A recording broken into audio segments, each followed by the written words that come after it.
正经最前线，无马看中国，我是陈晓农。我们知道2023年以来，这台海两岸的关系以及国际上围绕着台湾的这个问题的高度关注，这个现在还是引起了全球的非常强烈的重视。那么中国除了一方面对台湾呢，这个不断的用军机去骚扰，军舰也开到了台湾的东海岸。那么另外一方面呢，这个中共也在加强和平统一的这方面的努力。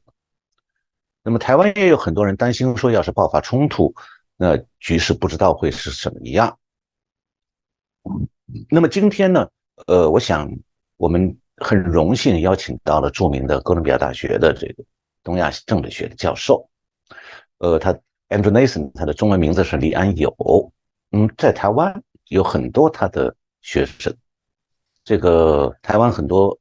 还有中国也有很多这个学生呢，这个学者也是李安友教授的学生。这个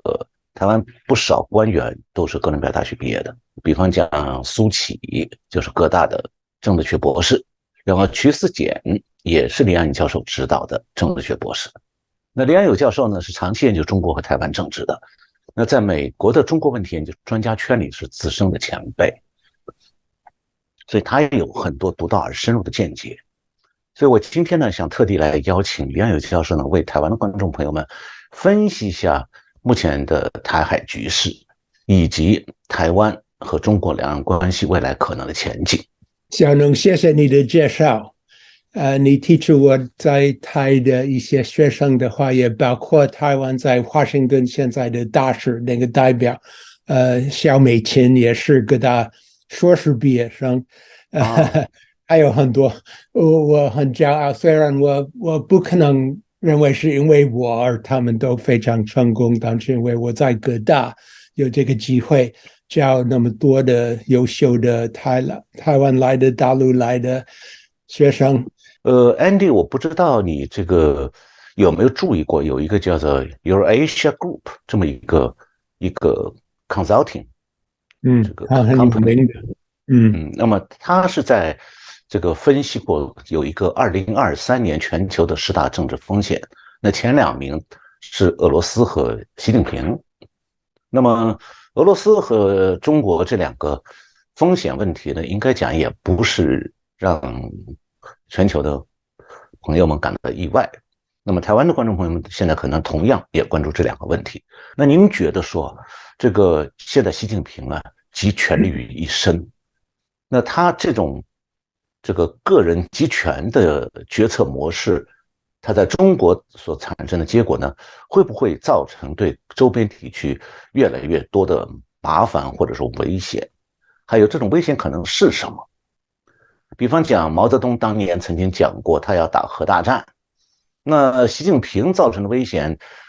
和毛泽东以前对世界的威胁相比的话，您觉得习近平会达到毛泽东的那种威胁的程度吗？好，你的问题提得非常非常对。我自己的观点认为，在美国的这个中国专家当中是比较乐观。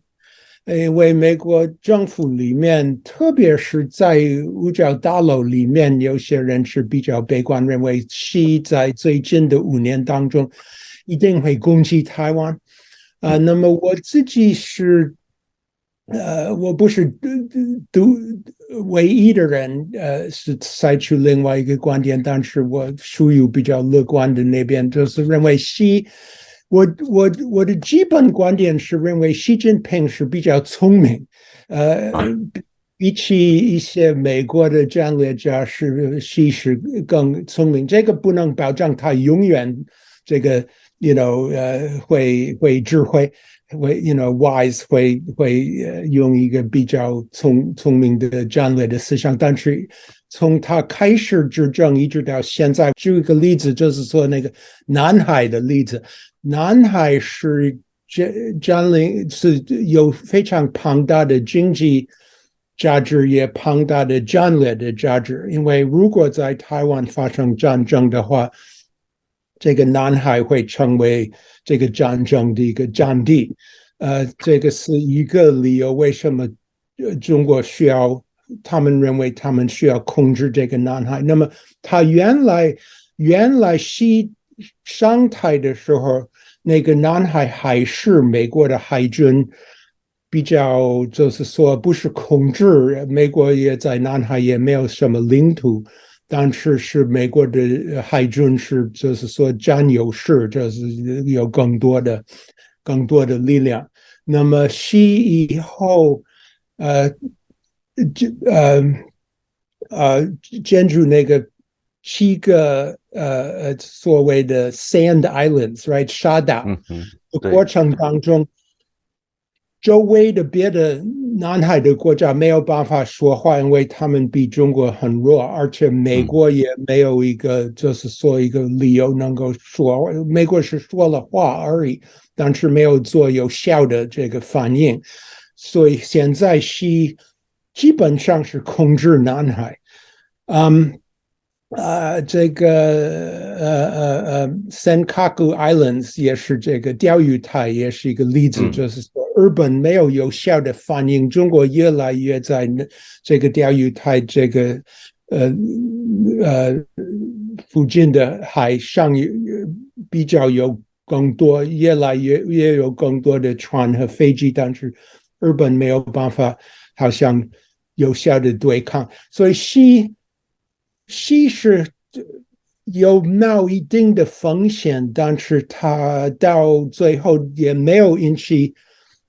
就是说真正的战争，而且是得到它的目标。那么台湾的话，好像它也是这样，就是说它会卖到边线，但是不过那个不迈过那个红线，所以它越来越向台湾施出越强的压力，包括军事的压力、外交的压力、经济的压力，这个信息战的压力，一天比一天提高这个压力，但是也还没有引起中美战争，所以这样的话，它可以认为它是逐步的、就是说推动他的利益，而且是不是他是不是需要某一个期间之内解决这个所谓的台湾问题？这个也是一个大家都辩论的一个问题。因为西有各种各样的说法，比方说2049年之前要完成，我忘记具体就是说准确的他的说法是什么，但是他有一个提法，就是说第二个100年好像要完成中国的这种命运，这个是不是包括统一台湾？我们都不知道，但是他没有清楚的说明有一定的时间表。我自己认为，中国北京的目标主要是防止台湾全部独立，或者防止台湾 consolidate，right， 巩固它的实质的独立。只要台湾不宣布独立，或者不得到越来越多的，特别是美国的这个外交认识，外交的这个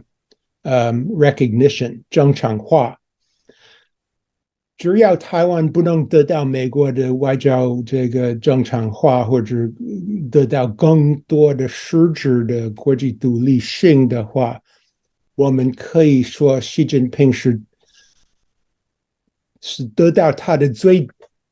关键的这个目标，就是说台湾问题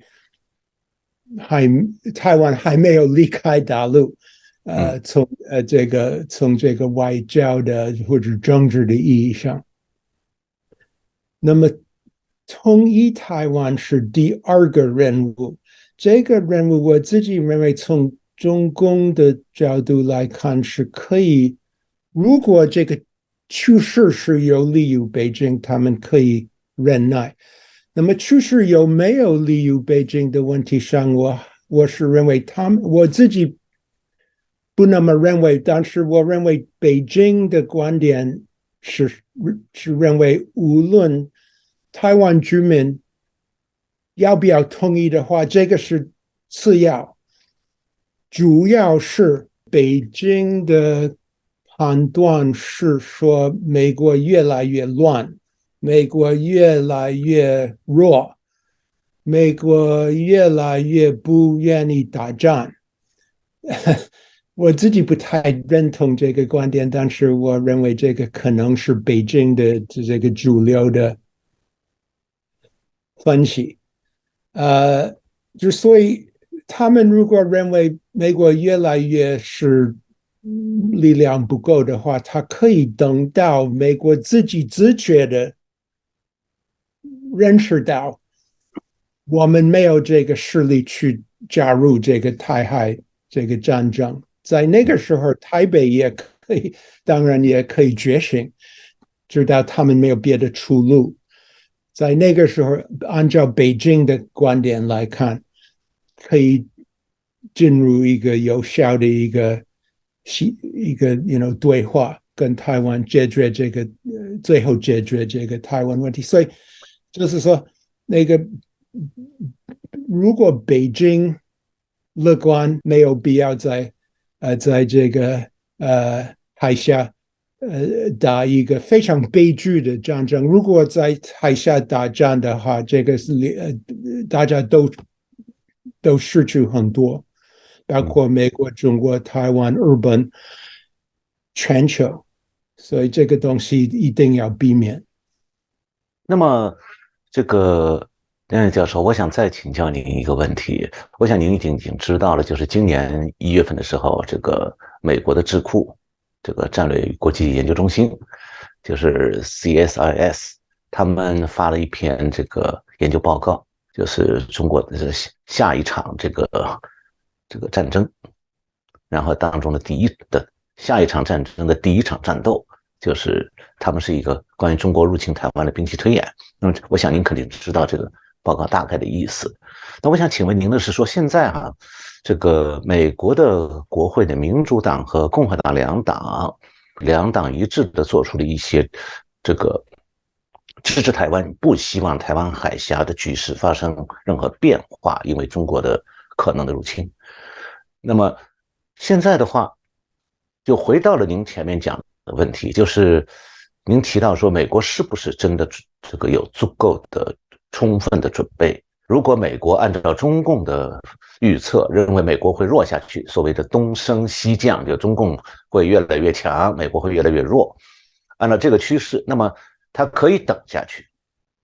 这是一种可能，等到美国真的像他预期的那样弱到不能支持台湾了。那么现在看来，美国好像还没有打算放弃支持台湾，实际上还变得更强的支持台湾。那么这种情况下，那是中共是不是还有另外一种考量，就是说趁着美国没有充分的准备好，力量还不够大的时候，赶快抓紧时间先攻台湾再说。这个您刚才提的问题当然是一个问题，但是它里面有几个部分。是一个部分是美国是不是这个西降？那么从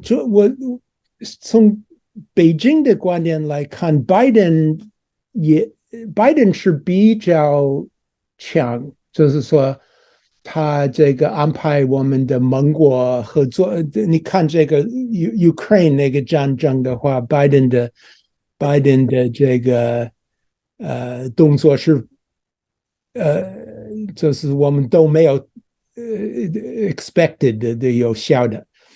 所以 Biden administration 不那么弱，但是美国的这个制度，是弱在哪里？一个是说Biden之后的总统我们不知道是谁，或者Biden之后的总统是谁，我们都不知道。你如果看过去的话，像那个Bush Jr. right 小 Bush，是他的经验是什么？他是一个州的这个州长而算成总统。奥巴马是一个人气的一个参议员而算成总统。那个 Reagan 是谁？那个 Trump 是谁？就是说，美国选上的总统一般的话，没有拜登那么多的经验和能力。这个是一个。第二个是我们的预算的赤字越来越多，而且我们解决不了这个问题，因为我们是三权分立，所以这个总统要做什么，国会不让他做，等等之类。而且我们呢，这个 racism， 这个国内的这个黑人、白人、亚洲人的这个坏的关系等等之类，所以如果从北京的，我自己不知道美国的未来是好还是坏，真的不知道。因为我经常开玩笑说，美国怎么样我不知道，因为我是中国专家。你问中国怎么样，很容易简单回答，因为中国是一个人执政，我知道他一个人要做什么，我们知道中国往什么方向发展，但是美国的话，我们很难，我就没有办法知道。反正还是认为。北京的话的分析是说，美国虽然拜登还不错，但是拜登还有2年的时间，他后来竞选可能不选上，所以从这个角度来看，他们可以乐观，北京可以乐观。第二个方面要提到，就是说您提到这个国会。这个总统预算等等，都是对于中国的观点是一致。那么我认为对，这个是非常对，就是说，美国过去在美国有一个争论，就是说中国的崛起是好还是坏。大多数专家认为中国的崛起为了美国的利益是一个好事，因为中国越强越富裕的话，他对美国的观点是越有益。那么这个像我们现在完全美国的舆论和政治家观点对中国的观点完全是 do a 180 right， 完全是对180度的转变 ，right， 就是认为中国的崛起是非常非常非常危险，危险到什么程度的话，这个里面有一个小的一个辩论的余地。一部分的人认为中国的崛起是一个你或我死的一个跟美国的一种关系，是 existential crisis， 新冷战。另外有一部分人，而且我按照我自己的观点，这个是包括白宫的决策者的大多数认为中国的崛起是一个挑战，但是不是一个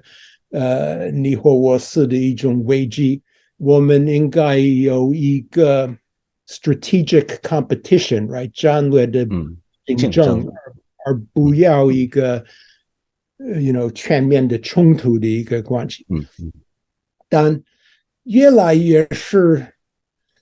要找办法。如果说战略竞争的话也好，如果说是一个全面冲突也好，这个结果差不多，就是说要遏制中国的崛起，要逐步的，不是全部的遏制，不是像50年代这种containment， 但是还是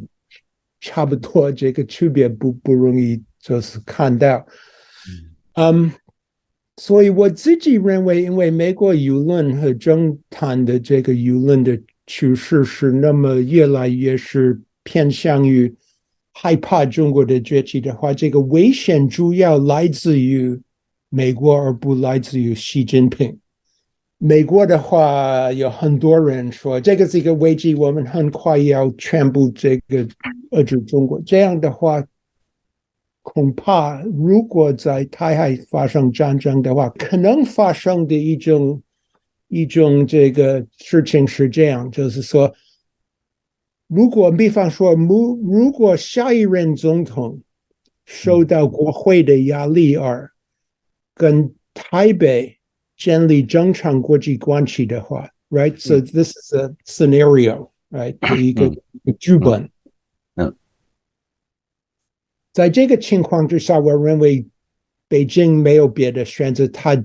他需要这个开始打仗。实际上，台湾不是一个问题，但是所谓的台湾问题需要和平解决而已。这个是美国的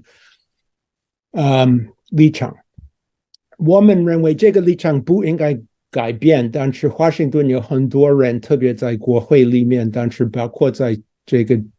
executive branch 也要改变这个立场，而且拜登自己你也很清楚，4次也说了，我们如果中国打仗，我们美国一定会介入，这是我们的看法。那么你提出的问题是说，如果发生战争的话 ，OK， 这个问题也要分两步回答。如果发生战争的话，美国不会这个先动武，美国可能会说一些让习近平没有别的选择的话而已。后来习如果动武的话，他有2个选择，一个选择是这个中国话怎么讲 Blitzkrieg。就是很快，非常非常大的力量，很快就打台湾。第2天、第3天，这个东西已经完了。这是一个方法。第2个方法是 blockade，就是围绕着封锁。那么我认为一般的人认为这个第一个选择 Blitzkrieg 是最难为美国打进去，封锁是比较容易。我的观点是相反，我认为如果是用所有的这个武力去很快打台湾的话，美国也在那个台湾附近，在Guam，在日本，在韩国，在 Philippines， 在南海有很多的军事力，也可以很快反应。这样的话，这个战争不容易为大陆打胜。封锁很难处理，从美国的角度处理，因为对。OK， 这个不多谈。如果要多谈的话，我们可以多。OK， 第2个问题是说，美国现在的部署够不够对抗中共的，或者是 Blitzkrieg， 或者是封锁？我们都认为不够。现在，因为以前一直到最近的话，美国的军事的部署是比较complacent， 就是认为中共不会打，之所以我们不会变我们的依赖的这个部署。现在我们开始觉醒，认为我们的部署需要有些变化。为什么？主要的理由是说，美国实际上从第2次大战结束之后的亚太地区的部署是依赖于一小部分的非常非常大的飞机和海军的基地和这个航空母舰，航空母舰。这2个东西现在因为中共的军事是发展，现在中共有方法打那个基地和打那个母舰，那个 carrier 航空母舰，航空母舰。So 现在美国的部署是比较 vulnerable， 比较弱一点。所以这个不是弱，很强，但是也是很 vulnerable。有弱点的，可以说是。有弱点，就是说，中共有一个对付的方法，他们发展了，对，因为他们很清楚你的部署是一个什么东西，所以他们发展的武力就是面对我们有的这个东西。所以我这个东西需要有一定的变化。如果这种悲剧的战争发生的话，美国会第一是吸自己的正当性。你以前提到就是说，吸现在是这个第三的人气，他是连任。我的印象当中是习掌握到这个第三个人气是严重的伤害他的正当性。在国内，就是说国内大陆内很多人就是不认同他这样做。他越来越集中权力，越来越有大陆的人好像也不敢反对，但不那么支持。这样的话，你如果在台湾打仗的话，特别是如果打败的话，这个非常能够动摇习的政治的地位。这个是一个。第二是三角的破坏，就是 destruction 非常广泛。包括在中国，当然我们不知道美国的军队会不会打中国大陆。这个另外是全球的经济繁荣，因为现在全球经济非常全球化，这个也会被截断。So I mean，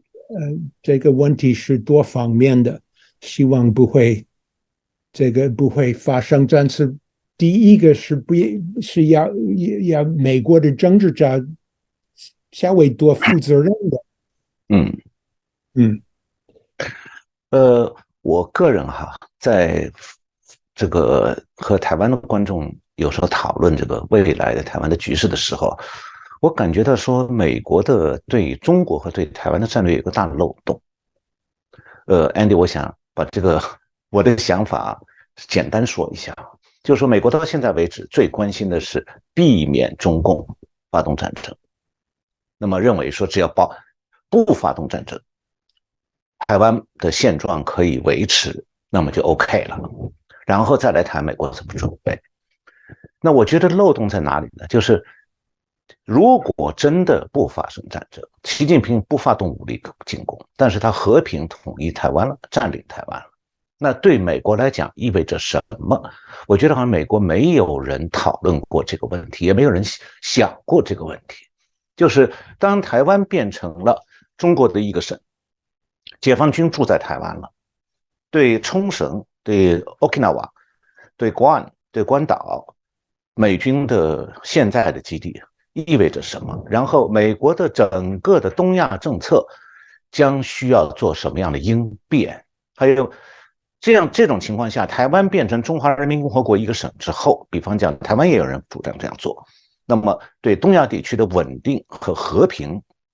是一种 positive 的一种 impact， 一种正面的影响，还是个负面的影响？So， 实际上有一小部分的学者是注意这个问题。如果台湾被统一掉，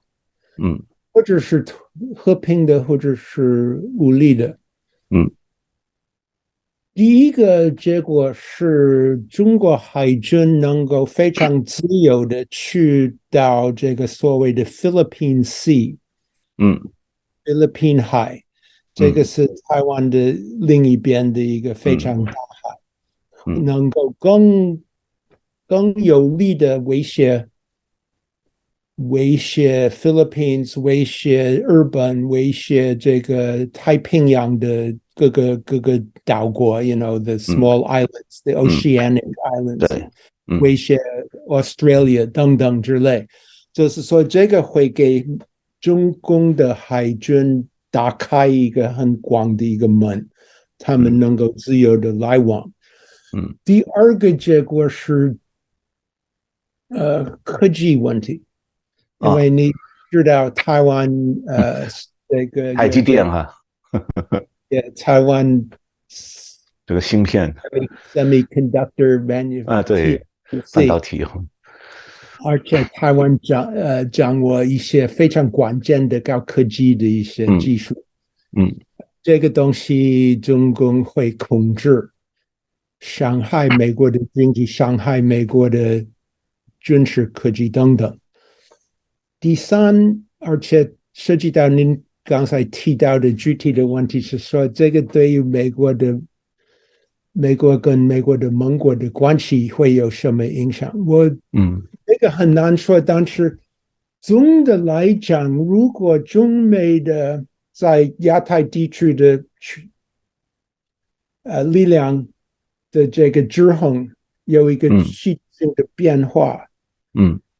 中上美，这个东上西降，到某一个程度，我不知道是什么程度，但是到某一个程度的话，日本得再想他的战略的，战略的，我再想他的战略，因为他没有办法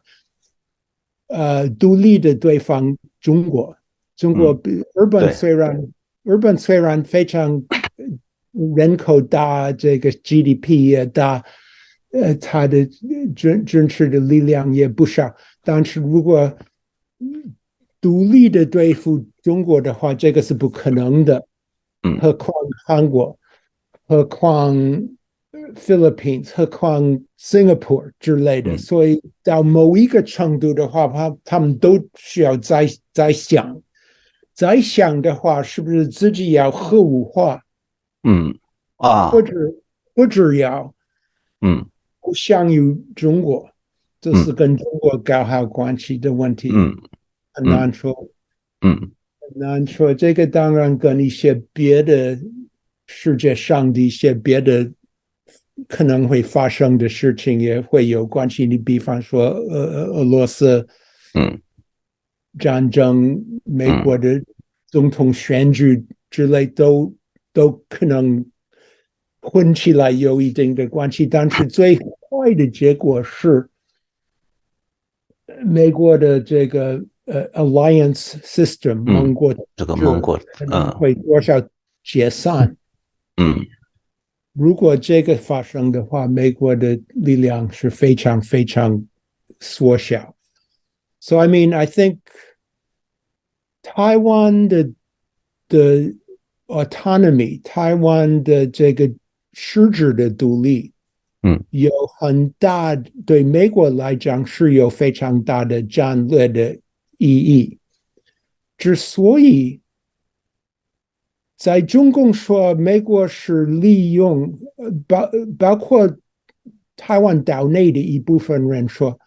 美国是利用台湾为了美国自己的战略利益的话，这个说法有一定的真实，有一定的事实。